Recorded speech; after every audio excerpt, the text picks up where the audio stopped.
바텐더 락스 한 잔. 온더락으로 젖지 말고 흔들어서 뭐 대충 부러워서 기분이 나빠졌다, 그래서 죽고 싶다, 이런 의미로다가 쓰는 드립인데요. 왜 하필 락스일까요? 락스, 잘은 몰라도 마시면 안 될 것 같은 액체입니다. 그럼에도 불구하고 웬만한 집에는 하나쯤 다 있는 만만한 물건이기도 하고요. 사실 락스 온더락 한 잔 정도로 즉사까지는 좀 어렵다고 하는데 더럽게 고통스러울 뿐더러 재수 없으면 진짜 죽거나 후유증으로 고생할 수 있으니까 절대 시도하시면 안 됩니다. 락스 드립은 어디까지나 드립으로만 남겨두는 걸로 하자고요. 아니 근데 그러면 이렇게 위험한 물질을 왜 동네 슈퍼, 편의점에서 버젓이 판매하냐? 사실 락스는 거시적으로 보았을 때 오히려 사람을 살리는 물질입니다. 사람이 죽을 정도면 다른 생물들도 웬만하면 다 죽일 수 있다는 거라서 세균 죽이는데 이만한 물질이 없거든요. 그뿐만 아니라 색소, 얼룩 등 웬만한 유기물질은 다 없애버릴 수 있는 게 바로 락스입니다. 실제로 현대 도시의 위생과 공공보건은 락스가 없으면 유지 불가능하다는 말이 있을 정도죠. 그렇다면 락스는 어떻게 발명됐을까요? 어떤 원리로다가 이런 강력한 성능을 발휘할 수 있는 걸까요? 지식해적단과 함께 알아봅니다.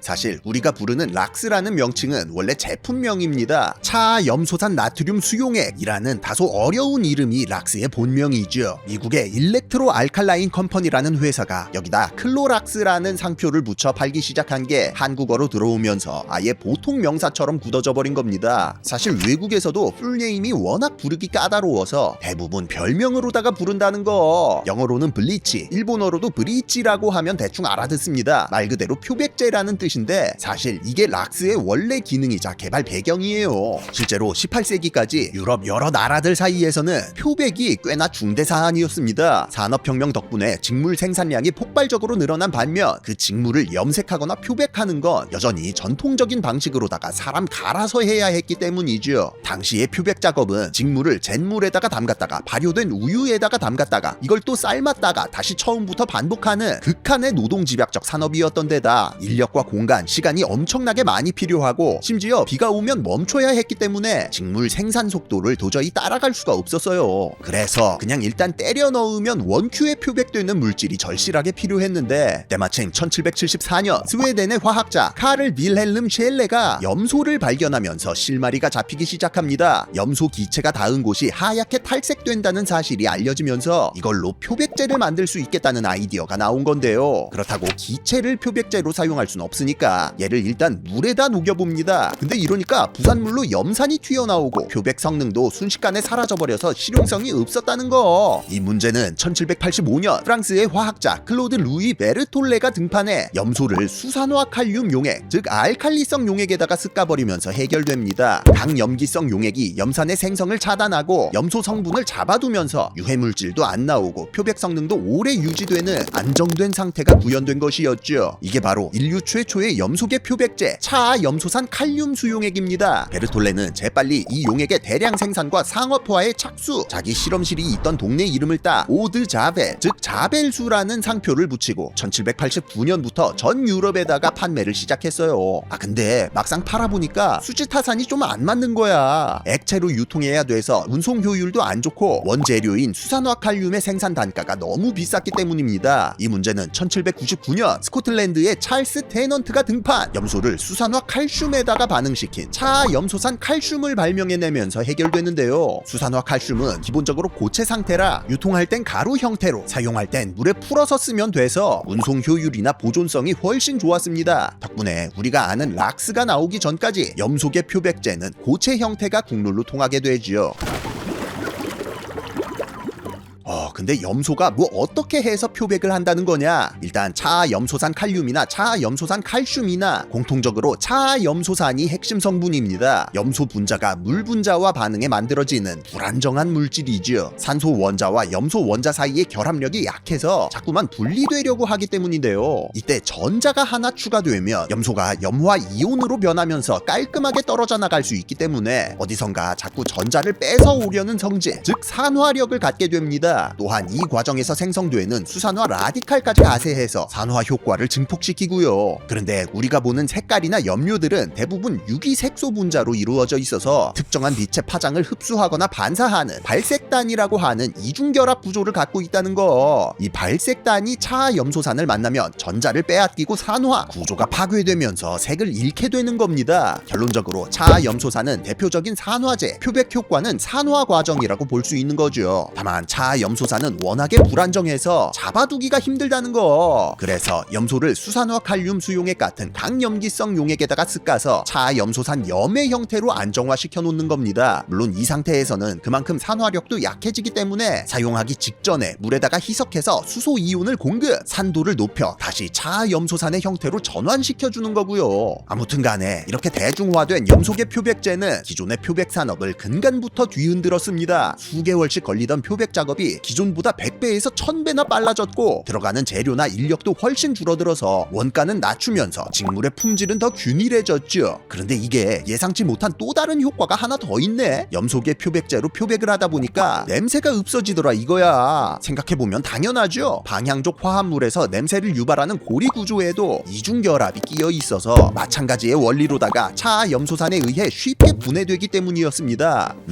얼룩도 없애주는데 심지어 악취도 없애준다. 때마침 19세기의 유럽은 도시 인구가 폭증하는 동시에 남아시아 등지에서 유입된 콜레라 같은 수인성 전염병이 주기적으로 유행하면서 안 그래도 더러웠던 도시 위생이 거의 지옥도 수준까지 치닫고 있었는데요. 이런 상황에서 표백제로 질병을 퇴치해보자는 아이디어가 자연스럽게 따라옵니다.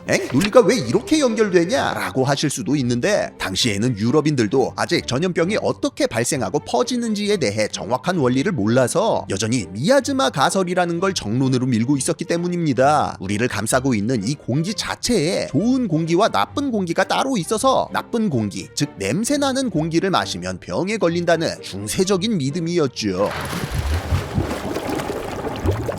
근데 진짜로 전염병이 없어지네? 세균은 차염소산과 접촉하며 세포막이 뚫려 내장이 줄줄 새고 효소들의 기능이 정지, DNA와 리보솜까지 파괴되면서 끔살당하게 되는데요. 색소나 방향족 화합물과 마찬가지로 단백질이나 지질도 결국 유기화합물이라서 차염소산의 산화작용을 피해갈 수 없기 때문이었습니다. 우리가 아는 그 특유의 락스 냄새도 사실은 락스 자체의 냄새가 아니라 세균을 죽이는 과정에서 질소와 수소, 염소가 결합해 생성되는 클로라민이라는 물질에서 나는 거예요. 물론 당시에는 세균이 뭔지 그런 게 있는지조차 모르던 시대였습니다만 사실 악취가 많은 환경에 세균도 많고 그래서 전염병이 많이 발생하는 건 통계적으로 팩트가 맞았기 때문에 얼떨결에 정답을 때려 맞힌 격이었습니다. 유럽 전역에서 하수도나 상수도, 우물 등의 분말 표백제를 때려박기 시작하자 전염병의 발병이 줄어드는 등 도시 위생이 실질적으로 개선되기 시작했죠.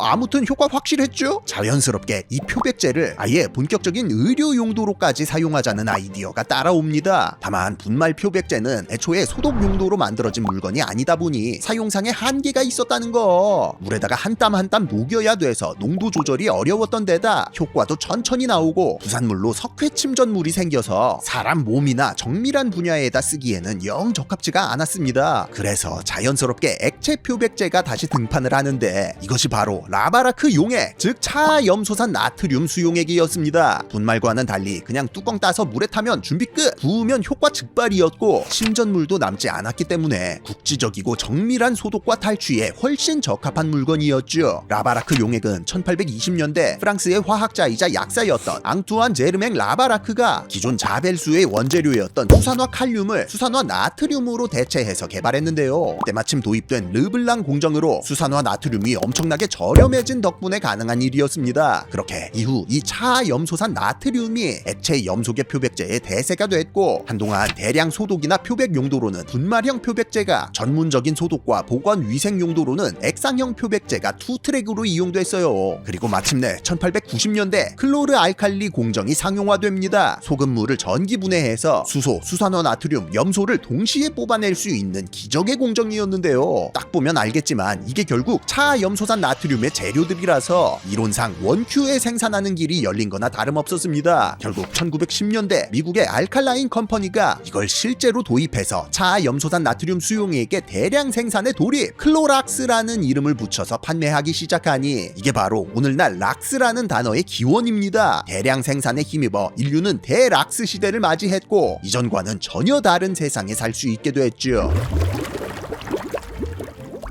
그렇게 20세기 이후 락스는 온 세상을 뒤덮어버렸습니다. 산업용, 공중보관용은 물론이고 특히나 가정용으로 거의 최고 존엄급으로 자리 잡아서 집집마다 무조건 몇 통씩은 구비해 놓는 게 당연해졌죠. 표백 쪽에서는 산소계 표백제가 치고 올라와서 살짝 힘 빠진 감이 없지 않은데 살균 쪽에서는 여전히 락스가 최강의 성능과 가성비라서 과장 좀 보태면 세균이 있을 만한 곳에는 일단 무조건 뿌려놓고 시작하는 수준이에요. 그런 만큼 우리는 인식하지 못할 뿐 락스 덕분에 살아있는 거나 마찬가지라는 거 생각해보면 좀 이상하지 않습니까? 20세기 이후 지금까지 세계 곳곳에서 인구 폭증과 도시화가 일어나면서 세계 인구가 거의 8배 가까이 늘어나고 특히나 도시 인구는 평균 13배 가까이 뻥튀기가 됐는데 원래 사람이 이렇게까지 다닥다닥 붙어서 살면 역병창궐해서 바로 인구 정상화되는 게 자연의 섭리입니다. 근데 지금은 어떻게 된 게 이 시스템이 작동을 안 한다고. 그래서 이제는 인류가 스스로 출산율을 낮추고 있다고. 이게 다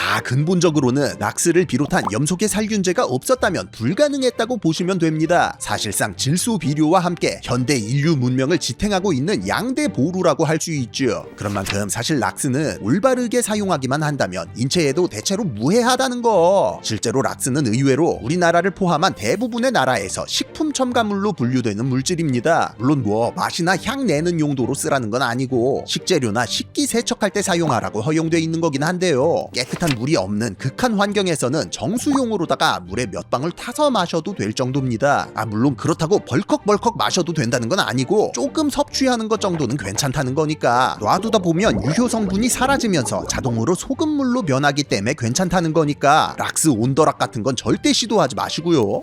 그럼 먹지만 않으면 되냐? 아니죠. 락스가 아무리 안전한 편이라고 해도 정해진 용법 외에 이상하게 사용하면 당연히 위험합니다. 제일 흔하면서도 위험한 건 락스를 산소계 표백제와 혼합하는 경우인데요. 두 가지를 섞으면 성능이 2배 되는 게 아니라 수명이 절반으로 줄어들 수도 있습니다. 이러면 차염소산이 산성과 반응하면서 염소가스가 방출되는데 이게 호흡기로 들어가면 몸속의 수분과 반응하며 염산을 생성, 상상할 수도 없는 고통과 함께 조직을 녹여버릴 수도 있거든요.